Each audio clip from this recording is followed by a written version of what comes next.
All right, let's talk about IShowSpeed. This is the story of how a kid went from a messy bedroom in Ohio to, well, a multi-million-dollar empire in just 5 years. It's an absolutely wild ride. Let's get into it. So, when you think of IShowSpeed, right, you probably pictured the persona, the high energy, super chaotic, Ronaldo obsessed guy. But that's just one side of the coin. The actual person, Darren Watkins Jr., his story is totally different. We're talking about a kid who was broke, struggling, and at one point even got kicked out of his own mom's house. And understanding this contrast, the persona versus the person, well, that's the key to his whole story. Okay, so let's rewind. Let's go all the way back to the beginning. Darren grew up in Cincinnati, Ohio. His parents were divorced, so his childhood was a lot of bouncing back and forth between their houses. And through all that noise, his one real escape was football. I mean, he was seriously passionate about it. He's even said that if YouTube had never taken off, he'd probably still be trying to make it on the field. But as you'll see, the universe, it had something else in mind. It's funny, he actually made his YouTube channel way back in 2016.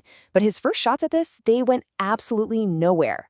He jumped on the Fortnite streaming bandwagon in 2018, but think about it, that was peak Fortnite.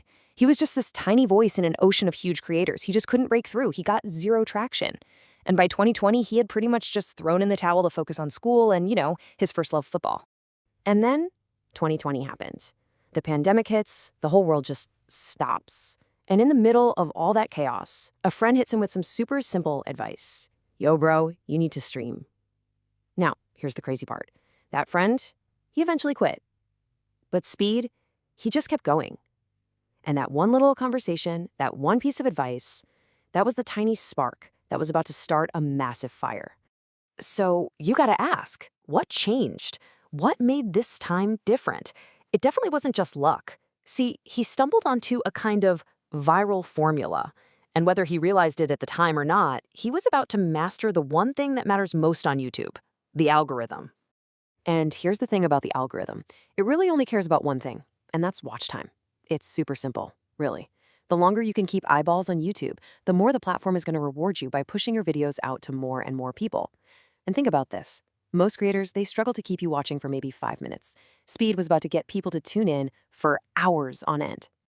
Okay, and this is where it gets really fascinating. His personality, it was the perfect, and I mean perfect, key to hacking this whole watch time thing. His streams were just pure, unpredictable chaos. You had laughter, you had nonsense, you had moments of just genuine, unscripted rage. And remember, this is during the pandemic when everyone's stuck at home with nothing to do. So people weren't just clicking in and out. They were watching his hours-long streams from beginning to end. YouTube's algorithm sees this insane watch time, and it just starts pushing his content like crazy. It created this perfect feedback loop that led to just explosive growth. And when I say explosive, I am not kidding. Check this out. In June of 2021, he did something brilliant. He put his subscriber count right on the screen, basically turning his own growth into a real-time game for everyone to watch. So on June 22nd, he's celebrating 400,000 subs. Then, just 2 days later, boom, 500,000. The pace was getting insane. And a big reason for this was something called clip farming.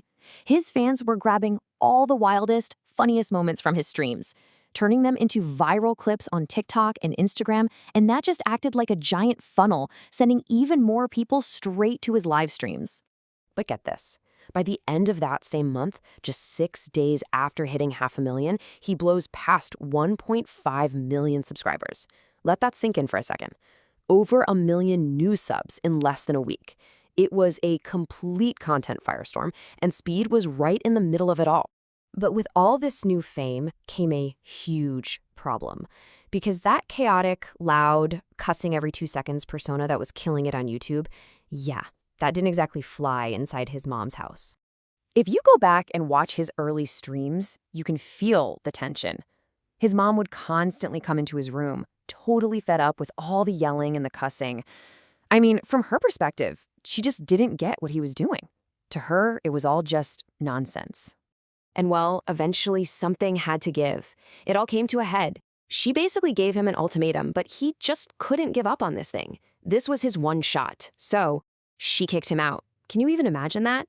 He's going viral, he's on top of the world online, but in real life, he's suddenly homeless. It's such a critical moment of struggle. It really shows you how high the stakes were for him.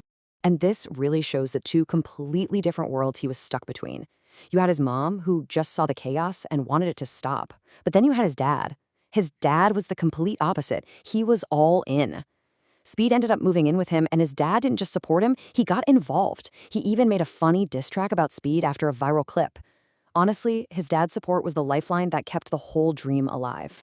So now he's living with his dad, and he finally has the freedom to just be himself, to be Speed. He pretty much conquered the American streaming scene. But to hit that next level, to become a real global icon, he had to think bigger. And his strategy for that came down to one person, Cristiano Ronaldo. Now make no mistake, this wasn't just some kid being a fan. This was a genius business move. Think about it. He latches on to the most famous athlete on the planet, who plays the most popular sport in the world. Instantly, he taps into this huge global audience. He manufactured this whole rivalry with Messi fans to create drama and engagement. And the best part? His humor, the rage, the laughter, the over-the-top reactions, none of that needs to be translated. It's a universal language. And did it work? Oh yeah. The result? In 2024, he shatters the world record for the most people watching a single YouTube stream at the same time. Over 1 million viewers at once. But what's really insane is when he did it. See, most of the other records on that list were set during the pandemic, when we were all locked inside. He pulled this off in a post-pandemic world. That just proves his global reach wasn't a fluke. It was absolutely massive. So all that grinding, all the controversy, the smart, strategic moves, it all led to a mind-blowing financial payoff. He didn't just build a successful YouTube channel, you guys. He built an entire empire. So let's follow the money and see how he did it. He's been incredibly smart about diversifying his income. I mean, sure, YouTube ad revenue is a big piece of the pie, but a huge amount actually comes straight from his fans. We're talking stream donations and channel memberships. And on top of that, he's pulling in millions from merch drops, big-time brand sponsorships, and even his music, which honestly, he seems to just do for fun. Okay, but let's talk about the actual numbers here, because they are staggering. Just look at the stream donations. He's estimated to be making anywhere from $7 to $13 million a year.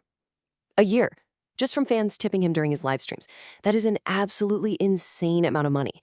It blows away what a lot of traditional celebrities make. This, right here, this is the new creator economy in action.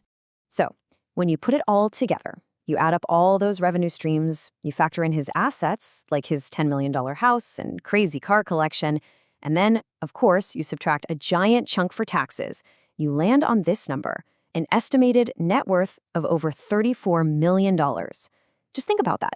From a kid getting yelled at in his bedroom to this in only 5 years. So after we've gone through this whole journey, right, from being broke to building a global brand, what's the big takeaway? What's the point? It really all boils down to one simple core idea, the idea that pushed him through every single failure and every single setback. And really, that's the whole point. He said it best himself. It's about this raw, completely unfiltered belief in yourself and just perseverance. His story is the ultimate proof that even if you start with literally nothing, even if you face rejection from your own family, even if you fail over and over again, if you just refuse to believe that there's no way, well, you might just end up finding a way.